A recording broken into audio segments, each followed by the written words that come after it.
खामोश घाटी में जश्न का माहौल था। लोगों को सालों बाद उनकी आवाज वापस मिली थी और वे हातिम, कासिम और परिजाद की जय जयकार कर रहे थे। हातिम के हाथ में मौजूद तलवार पर पहला सितारा गर्व से चमक रहा था, लेकिन उनकी यह खुशी ज्यादा देर तक नहीं टिकी। अचानक हवा में एक सरसराहट हुई, जैसे कोई चीज बिजली की रफ्तार से हवा को चीरती हुई आ रही हो। इससे पहले कि कोई कुछ समझ पाता, झरगाम का भेजा हुआ वो जानलेवा जादुई तीर सीधे हातिम के दिल की ओर बढ़ा। सबकी सांसें थम गईं। हातिम के पास बचने का कोई रास्ता नहीं था, लेकिन तभी एक पल की भी देरी किए बिना परिजाद ने हातिम को जोर से धक्का दे दिया। तीर हातिम के बगल से गुजरकर पीछे एक विशाल चट्टान से टकराया। एक जोरदार धमाका हुआ और वह चट्टान किसी रेत के ढेर की तरह बिखर कर काली राख में बदल गई। सब लोग उस खौफनाक मंजर को देखकर कांप उठे। अगर वो तीर हातिम को लग जाता तो उसका क्या हश्र होता, यह सोचकर ही कासिम का चेहरा पीला पड़ गया। झरगाम देख रहा है, हातिम ने उठते हुए कहा। उसकी आंखों में अब गुस्सा था। वह हमें हर पल देख रहा है, अब हमें और भी सावधान रहना होगा। दूसरा सवाल, उसी रात जब वे आगे की यात्रा की तैयारी कर रहे थे, हातिम की तलवार पर चमकता हुआ सितारा और भी तेज हो गया। उससे एक रोशनी निकली और जमीन पर कुछ शब्द उभरने लगे। यह उनके लिए दूसरा सवाल था। मैं हर जगह हूँ पर कहीं नहीं। मैं सब कुछ जोड़ता हूँ पर मेरे हाथ नहीं। मैं जीवन भी देता हूँ और जान भी लेता हूँ। बताओ मैं कौन हूँ? सवाल पढ़ते ही तीनों गहरी सोच में डूब गए। यह तो पहले वाले से भी ज्यादा मुश्किल है, कासिम ने सिर खुजाते हुए कहा। जोड़ता भी है पर हाथ नहीं, ये क्या बला है? परिजाद ने कहा। मुझे लगता है कि इसका जवाब कोई चीज या जगह नहीं है। ये कुछ ऐसा है जिसे हम सिर्फ महसूस कर सकते हैं। तलवार की रोशनी ने जमीन पर एक और इशारा दिया, एक नक्शा जो एक अजीबोगरीब जंगल की ओर इशारा कर रहा था। उस जंगल का नाम था भ्रम का जंगल। कहते हैं कि उस जंगल में जो भी जाता है वह सच और झूठ के फेर में ऐसा उलझता है कि कभी बाहर नहीं निकल पाता। दृश्य 3, अविश्वास का गांव भ्रम के जंगल की ओर जाते हुए वे एक गांव से गुजरे। गांव देखने में तो सामान्य था, लेकिन वहां का माहौल बहुत अजीब था। लोग एक दूसरे से बात नहीं कर रहे थे, बल्कि शक और नफरत भरी नजरों से देख रहे थे। भाई भाई का दुश्मन बना हुआ था और दोस्त एक दूसरे पर भरोसा नहीं कर रहे थे। उन्हें पता चला कि इस गांव पर भी झरगाम का श्राप है। झरगाम ने गांव के कुएं में अविश्वास का जहर मिला दिया था। जो भी उस पानी को पीता, उसके दिल में अपने सबसे करीबी इंसान के लिए भी शक पैदा हो जाता। हातिम, कासिम और परिजाद यह देखकर बहुत दुखी हुए। उन्होंने उस कुएं का पानी नहीं पिया। इस गांव ने हातिम को दूसरे सवाल के बारे में और सोचने पर मजबूर कर दिया। जो सब कुछ जोड़ता है, यहाँ तो सब कुछ टूट चुका था। दृश्य भ्रम के जंगल में प्रवेश। आखिरकार वे भ्रम के जंगल के मुहाने पर पहुंचे। जंगल के अंदर घना कोहरा था और हर तरफ से अजीब अजीब फुसफुसाहटें आ रही थीं। एक बात याद रखना, हातिम ने दोनों से कहा। इस जंगल में जो कुछ भी दिखे या सुनाई दे, उस पर यकीन मत करना। ये जंगल हमारे दिमाग से खेलेगा। हमें एक दूसरे पर भरोसा रखना होगा। वे एक दूसरे का हाथ पकड़कर जंगल में दाखिल हुए। कुछ दूर चलते ही कोहरा और घना हो गया और वे तीनों एक दूसरे से बिछड़ गए। दृश्य 5, दिमाग से जंग। अब जंगल ने अपना असली खेल शुरू किया। कासिम के सामने सोने, चांदी और स्वादिष्ट खाने से भरे पहाड़ आ गए। उसे लगा कि उसकी सारी मुरादें पूरी हो गईं। वह लालच में उस खजाने की ओर भागा और जंगल में और भी अंदर भटक गया। परिजाद ने देखा कि वह पर्सिया के अपने महल में है। उसके पिता, जो झरगाम के हमले में पत्थर बन गए थे, जिंदा होकर उसके सामने खड़े थे। वे उससे कह रहे थे, बेटी वापस आ जाओ, ये सब एक बुरा सपना था। इस खतरनाक सफर को छोड़ दो। परिजाद अपनी भावनाओं के जाल में उलझ गई। हातिम के सामने सबसे खतरनाक भ्रम आया। उसने अपने पिता यमन के शाह को देखा, जो उससे घर लौटने की भीख मांग रहे थे। फिर अचानक झरगाम का चेहरा सामने आया और वह हंसते हुए बोला, हातिम, तू जिसके लिए यह सब कर रहा है वही तुझे धोखा देगी। परिजाद तुझसे प्यार नहीं करती। वह सिर्फ तेरी शक्तियों का इस्तेमाल करके अपना बदला लेना चाहती है। मौका मिलते ही वह तेरी पीठ में छुरा घोंप देगी। हातिम एक पल के लिए कांप गया। झरगाम की बातें उसके दिल में शक का बीज बोने लगी। वह अकेला और भ्रमित महसूस करने लगा। जहाँ तीनों दोस्त भ्रम के जंगल में अलग अलग जगहों पर फंसे हुए हैं। कासिम लालच में खो चुका है। परिजाद अपने अतीत के साये से लड़ रही है और हातिम अविश्वास और शक के सबसे बड़े चक्रव्यूह में फंस गया है। चारों ओर सिर्फ झरगाम की डरावनी हंसी गूंज रही है। हातिम अकेला, थका हुआ और भ्रमित है। दूसरे सवाल का जवाब तो बहुत दूर। अभी तो इस जंगल से बाहर निकलने का भी कोई रास्ता नजर नहीं आ रहा। सफर अभी बहुत लंबा और मुश्किल होने वाला है। हातिम जमीन पर घुटनों के बल बैठा है और झरगाम की आवाज उसके कानों में गूंज रही है। परिजाद तुझे धोखा देगी। वह तेरी पीठ में छुरा घोंपेगी। उसके सामने परिजाद का ही एक भ्रम खड़ा है, जिसकी आंखों में नफरत है और हाथ में एक खंजर। वह धीरे धीरे हातिम की ओर बढ़ रही है। हातिम का दिल और दिमाग एक जंग लड़ रहे थे। एक तरफ दोस्ती का विश्वास था तो दूसरी तरफ शक का जहर। उसका हाथ अपनी तलवार पर गया, लेकिन तभी उसे पिछली रात का वो मंजर याद आया जब परिजाद ने अपनी जान की परवाह किए बिना उसे उस जानलेवा तीर से बचाया था। एक सच्चा दोस्त ही ऐसी कुर्बानी दे सकता है, कोई धोखेबाज नहीं। ये झूठ है। हातिम अपनी पूरी ताकत से चिल्लाया। उसके विश्वास की आवाज इतनी बुलंद थी कि परिजाद का वह भ्रम कांच की तरह टूटकर बिखर गया। उधर परिजाद अपने पिता के गले लगने ही वाली थी कि उसे कुछ अजीब लगा। उसके पिता के गले से वही ताबीज गायब था जो वे हमेशा पहने रहते थे। उसे याद आया कि वह ताबीज उसकी माँ की आखिरी निशानी थी, जिसे उसके पिता कभी खुद से अलग नहीं करते थे। आप मेरे पिता नहीं हैं, वह पीछे हटते हुए चिल्लाई। उसकी सच्चाई की ताकत से वह पूरा महल का भ्रम हिलने लगा और पलक झपकते ही गायब हो गया। वह वापस उसी घने डरावने जंगल में अकेली खड़ी थी। वहीं कासिम सोने के ढेरों में लौट रहा था और नकली फल खा रहा था, लेकिन उसे न तो ताकत मिल रही थी और न ही उसका पेट भर रहा था। उसका शरीर कमजोर होता जा रहा था। उसे हातिम के शब्द याद आए, इस जंगल में किसी चीज पर यकीन मत करना।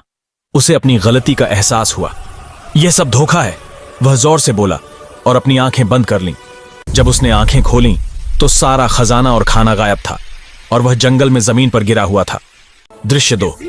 विश्वास की पुकार, शक और भ्रम के जाल से बाहर निकलकर हातिम ने अपने दोस्तों को पुकारा, परिजाद, कासिम, मेरी आवाज सुनो, किसी भी चीज पर यकीन मत करना सिवाय हमारी दोस्ती के। उसकी आवाज, जिसमें अब कोई शक नहीं था, जंगल के कोहरे को चीरती हुई उसके दोस्तों तक पहुंची। परिजाद और कासिम ने आवाज की दिशा में बढ़ना शुरू किया। थोड़ी देर बाद वे तीनों एक दूसरे से मिले। मुझे माफ कर दो परिजाद, हातिम ने कहा। एक पल के लिए मैं जरगाम के धोखे में आ गया था। परिजाद ने मुस्कुराते हुए कहा, इस जंगल का काम ही धोखा देना है हातिम, जरूरी यह है कि हम उस धोखे से बाहर निकल आए। कासिम ने भी अपनी लालच की कहानी सुनाई और सबने मिलकर यह सीखा कि विश्वास ही की सबसे बड़ी ताकत है। जंगल का दिल और एक नया राज। जैसे ही उनका विश्वास मजबूत हुआ, जंगल के भ्रम कमजोर पड़ने लगे। कोहरा छंट गया और फुसफुसाहटें बंद हो गईं। अब वे जंगल के असली डरावने रूप को देख सकते थे। वे चलते चलते जंगल के केंद्र में पहुंचे। वहां कोई जवाब नहीं था, बल्कि एक विशाल, हजारों साल पुराना पेड़ था। उस पेड़ पर एक चेहरा उभरा हुआ था और उससे एक शांत, बुद्धिमान आवाज आ रही थी। स्वागत है विश्वास के यात्रियों, पेड़ ने कहा। मैं इस जंगल का प्रहरी हूँ। सदियों पहले झरगाम ने मुझे श्राप दिया था कि मैं हर आने वाले के मन में भ्रम पैदा करूं। आज तुमने अपने अटूट विश्वास से मेरे श्राप की शक्ति को कमजोर कर दिया है। पेड़ ने उन्हें बताया कि दूसरे सवाल का जवाब इस जंगल में नहीं है, लेकिन वह उन्हें एक नया सुराग दे सकता है। पेड़ ने एक पहेली के रूप में कहा, जिसकी तुम्हें तलाश है वो धागा है जो दो दिलों को जोड़ता है और दो दुनियाओं को भी। उसे ढूंढो जो दिखाई नहीं देता, पर जिसके बिना कुछ भी मुकम्मल नहीं। यह सुराग पिछले सवाल से भी ज्यादा गहरा और रहस्यमयी था। इसके साथ ही पेड़ ने अपनी एक जड़ से एक छोटा सा चमकता हुआ बीज निकाला और हातिम को दिया। यह विश्वास का बीज है, पेड़ ने कहा। इसे अपने पास रखो। जब तुम्हारी हिम्मत टूटने लगे और भरोसा सबसे ज्यादा कमजोर हो, तब यह बीज तुम्हें सही रास्ता दिखाएगा। 4 नई चुनौती की आहट। पेड़ ने उन्हें जंगल से बाहर निकलने का सुरक्षित रास्ता दिखाया। थके हुए लेकिन एक नई उम्मीद और एक नए रहस्य के साथ वे जंगल से बाहर आ गए। उन्होंने पीछे मुड़कर अविश्वास के गांव को देखा और समझ गए कि उस गांव का श्राप भी दूसरे सवाल के जवाब से ही जुड़ा है। उधर अपनी काली गुफा में जरगाम गुस्से से आग बबूला हो रहा था। उसकी चाल नाकाम हो गई थी और हातिम के साथी अब पहले से भी ज्यादा एकजुट हो गए थे। बहुत हुआ दिमाग का खेल, वह गरजा। अब ताकत का इस्तेमाल होगा। जरगाम ने अपनी काली शक्तियों से अपने सबसे खतरनाक सिपहसालारों में से एक हौकाल को बुलाया। हौकाल एक 4 हाथों वाला दैत्य था, जिसका शरीर पत्थर से भी ज्यादा सख्त था और उसकी ताकत के आगे बड़ी बड़ी सेनाएं भी नहीं टिक पाती थीं। हातिम, परिजाद और कासिम एक पहाड़ी पर खड़े होकर अगली मंजिल के बारे में सोच रहे हैं। उनके दिमाग में पेड़ की दी हुई पहेली घूम रही है। दूसरे सवाल का जवाब अभी भी एक अनसुलझा रहस्य है, लेकिन अब उनके पास विश्वास का बीज भी है। जरगाम की गुफा का है, जहाँ हौकाल अपनी पूरी ताकत और भयानक रूप में खड़ा है और अपने मालिक के अगले हुक्म का इंतजार कर रहा है। हातिम की अगली चुनौती अब कोई भ्रम या पहेली नहीं, बल्कि एक जीता जागता क्रूर दैत्य होने वाला है। सफर और भी खतरनाक हो चुका है। एक नई सुबह, एक नया खतरा भ्रम के जंगल से बाहर निकलकर हातिम, परिजाद और कासिम ने एक पहाड़ी पर रात बिताई। सुबह की पहली किरण के साथ वे जागे, लेकिन उनके मन में अभी भी पेड़ की दी हुई पहेली घूम रही थी। जिसकी तुम्हें तलाश है वो धागा है जो दो दिलों को जोड़ता है और दो दुनियाओं को भी। वे इसी बारे में बात कर रहे थे कि अचानक जमीन जोर जोर से कांपने लगी। दूर से धूल का एक बड़ा गुब्बार उनकी तरफ बढ़ता हुआ दिखाई दिया। इससे पहले कि वे कुछ समझ पाते, जरगाम का भेजा हुआ 4 हाथों वाला दैत्य हौकाल उनके सामने आकर खड़ा हो गया। तो तुम हो वो कीड़े जो मेरे मालिक झरगाम के रास्ते में आ रहे हो, हौकाल अपनी भारी गड़गड़ाती आवाज में बोला। तुम्हारा सफर यहीं खत्म होता है। ये कहते ही उसने जमीन पर अपनी चारों मुट्ठियां एक साथ मारी। जमीन में एक बड़ी दरार पड़ गई जो सीधे परिजाद और कासिम की ओर बढ़ी। हातिम ने फुर्ती से दोनों को अपनी तरफ खींच लिया, नहीं तो वे उस गहरी खाई में समा जाते। हौकाल का हर वार विनाशकारी था। उसकी ताकत के आगे हातिम की तलवारबाजी भी काम नहीं आ रही थी। परिजाद के तीर उसके पत्थर जैसे शरीर से टकराकर टूट रहे थे और कासिम बेचारा बस इधर उधर भागकर अपनी जान बचा रहा था। हातिम समझ गया कि इस दैत्य को ताकत से नहीं बल्कि दिमाग से ही हराया जा सकता है। भावनाओं का खेल लड़ते लड़ते हातिम ने एक बात पर गौर किया। जब भी हौकाल परिजाद पर हमला करता, उसकी आंखों में एक अजीब सी चमक और गुस्सा दिखाई देता। हातिम को लगा कि जरूर इस दैत्य का कोई राज है जो परिजाद से जुड़ा है। मौका देखकर हातिम चिल्लाया, परिजाद, ये तुम्हें निशाना बना रहा है, क्या तुम इसे जानती हो? परिजाद ने ध्यान से हौकाल के चेहरे को देखा और फिर उसकी आंखों में एक पुरानी धुंधली याद कौंधी। यह तो सेनापति अजराक है। वह हैरान होकर बोली, यह पर्सिया की फौज के सबसे बहादुर सेनापति थे। जरगाम ने इन्हें ही पत्थर का बनाकर अपना गुलाम बना लिया है। यह सुनकर हातिम को सब समझ आ गया। हौकाल का शरीर तो झरगाम का गुलाम था, लेकिन उसका दिल अभी भी अपने राज्य के लिए धड़कता था। वह परिजाद को पहचान रहा था और उस पर हमला करते हुए भी उसे दुख हो रहा था। ये एक भावनात्मक द्वंद्व था जिसने उसे और भी खतरनाक बना दिया था। शतरंज की दुनिया। हौकाल ने अपनी पूरी ताकत से जमीन पर एक आखिरी वार किया। इस बार जमीन सिर्फ टूटी नहीं, बल्कि एक जादुई चक्रवात में बदल गई। हातिम, परिजाद और कासिम उस चक्रवात में खींचते चले गए और एक बिल्कुल अजीब और नई दुनिया में जा गिरे। जब उनकी आंखें खुलीं तो उन्होंने खुद को एक विशाल शतरंज के बोर्ड पर पाया। वे सब काले रंग के प्यादे बने हुए थे और उनके चारों ओर सफेद रंग के विशाल मोहरे, हाथी, घोड़े वजीर खड़े थे जिनके चेहरे पर कोई भाव नहीं था। सामने एक ऊंचे सिंहासन पर एक रहस्यमयी आकृति बैठी थी जिसका चेहरा अंधेरे में छिपा था। वह इस खेल का खिलाड़ी था।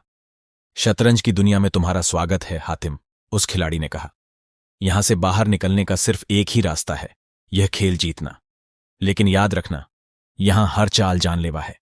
खिलाड़ी ने पहली चाल चली। सफेद रंग का एक घोड़ा 2.5 कदम चला और एक काले प्यादे को कुचल दिया।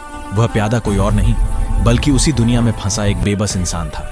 उसकी चीख पूरी बिसात पर गूंज गई। दृश्य 4, कैद राजकुमारी।